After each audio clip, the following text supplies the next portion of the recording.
Bismillahirrahmanirrahim. Hari ini kita bahas tentang umur pendek, ya. Wal umru qasirun. Dalam beramal di dunia umur kita pendek sekali. Kita tidak seperti orang-orang dulu. Kalau orang-orang dulu seperti Nabi Nuh, umurnya 900 tahun, terjadi badai, masih hidup 50 tahun lagi. Jadi 950 tahun. Panjang sekali mereka, sholatnya lama, puasanya lama.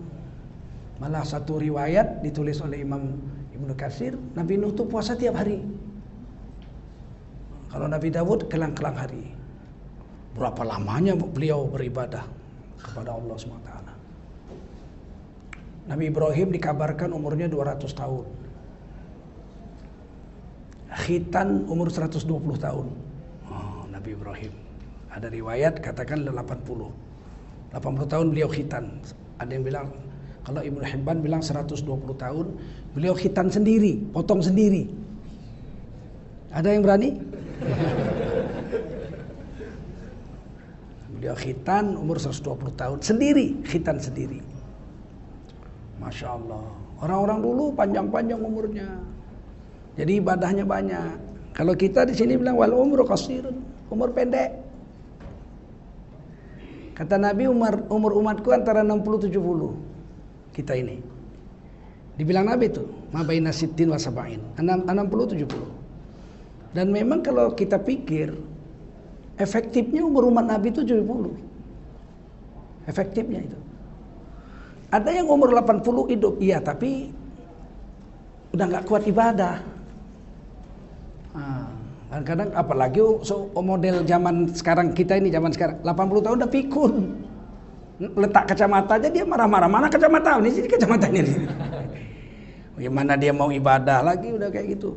Saya tanya lah, ada yang umur 80 nih yang hadir ngaji malam nih? Gak ada. 90 ada gak? Gak ada. 70? Gak ada. Coba. Bapak satu 70 tahun, bapak gak? Nah, satu orang. Jadi memang kata Nabi 60-70 aja. Beribadah sudah gak kuat lagi seperti waktu muda. Saya aja terasa itu. Saya 50-an sekarang. Belum 60 saya. Tapi ibadah tuh gak seperti zaman dulu. Oh, zaman dulu tarawih imam saya 23 rakaat. Oh, masih kuat imam saya 23 rakaat, saya imamnya. Saya baca Sapi Hisma dengan hal ataka, sholat isya, ditepuk bahu saya. Tancap dikit bos katanya. Kepanjangan sama dia. Aduh.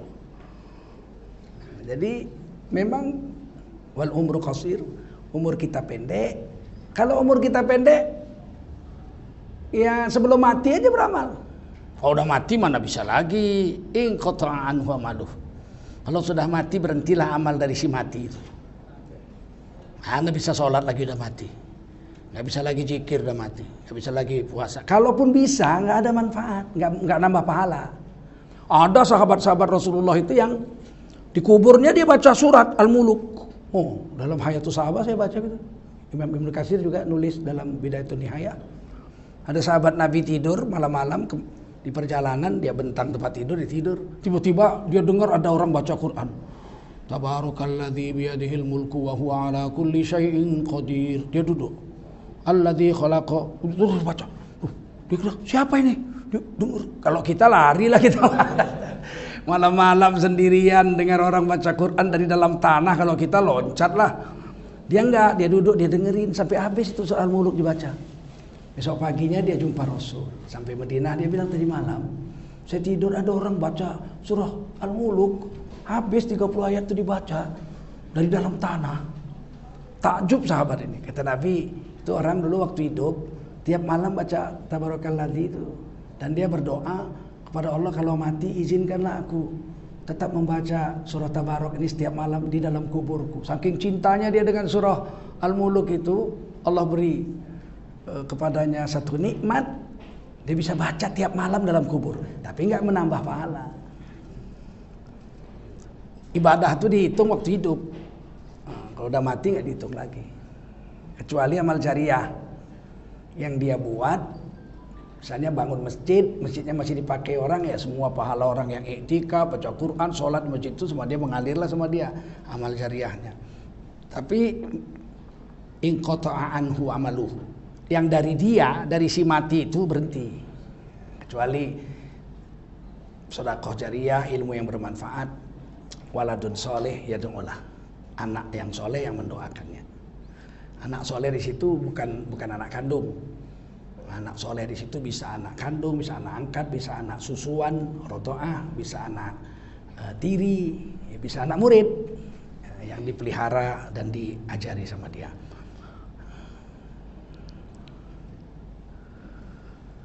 Kematian itu pasti. Kullu nafsin dha'iqatul maut. Setiap yang bernyawa mesti mati.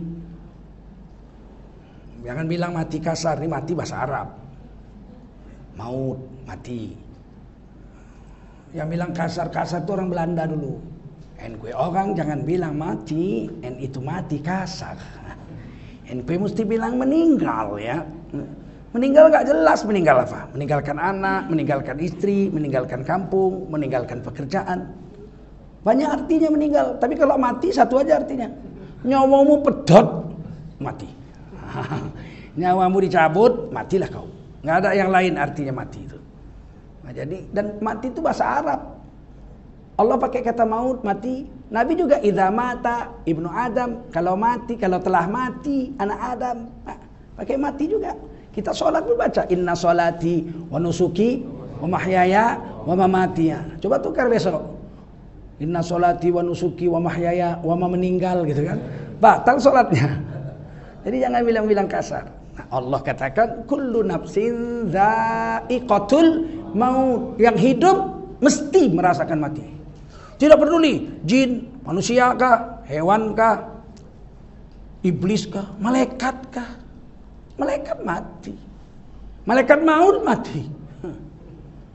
Yang hidup tidak mati-mati Allah Subhanahu wa taala. La yamutu. Allah enggak mati. Yuhyi wa yumit. Hidup dan menghidupkan dan mematikan Allah itu. Enggak mati Allah. Wal hayyul qayyum. Maha berdiri sendiri lagi maha hidup. Allah itu tidak mengenal mati. Selain Allah mati semua. Malaikat maut pun mati. Disuruh Allah, hei malaikat maut. Nah, ini kan ketika ditiup sangkakala oleh malaikat Israfil. Matilah yang ada di langit dan di bumi. Kecuali yang Allah izinkan tetap hidup. Ada yang tetap hidup. Siapa? Malaikat Israfil. Nggak mati orang dia niup kok. Masuk dia niup dia mati. Malaikat Jibril nggak mati. Malaikat Mikail nggak mati. Malaikat maut, sebagian ulama menyebut namanya Israel, nggak mati. Siapa lagi nggak mati? Malaikat pemikul arash. Itu 8 orang malaikat pemikul arash nggak mati. Kemudian Allah matikan semua, mati. Jibril mati, Mikail mati, pemikul arash mati, mati semua. Kecuali malaikat maut. Israfil mati, tinggal malaikat maut. Nah, kata Allah, sekarang kau cabut nyawamu sendiri. Ya. Kata malaikat maut, saya cabut sendiri nyawa. Cabut sendiri nyawa. Malaikat maut pergilah ke satu tempat, dicabutnya nyawanya pelan-pelan. Jerit kesakitan. Sepelan mungkin dia cabut, sakit. Akhirnya malaikat maut bilang, ya Allah saya nggak mampu cabut saya nyawa sendiri. Sakit. Kalau tahu saya sakitnya seperti ini, saya nggak akan cabut nyawa-nyawa para nabi dan para rasul. Nggak tega saya, orang-orang soleh nggak berani saya cabut. Kalau tahu saya sakitnya mati seperti ini, padahal saya udah cabutnya pelan-pelan, sakit. Siapa yang bisa nyabut kuku sendiri coba? Pelan-pelan, makin pelan makin sakit. Baru Allah katakan matilah kau malaikat maut, mati. Tinggal Allah sendiri. Siapa yang hidup sekarang kata Allah? Tidak ada yang hidup kecuali Allah. Sesuatu mesti mati. Bagi kita orang Islam, mati itu jembatan emas menuju kehidupan yang lebih baik dari alam dunia ini. kita mati. Wa innama tuwaffawna ujurakum yaumal qiyamah.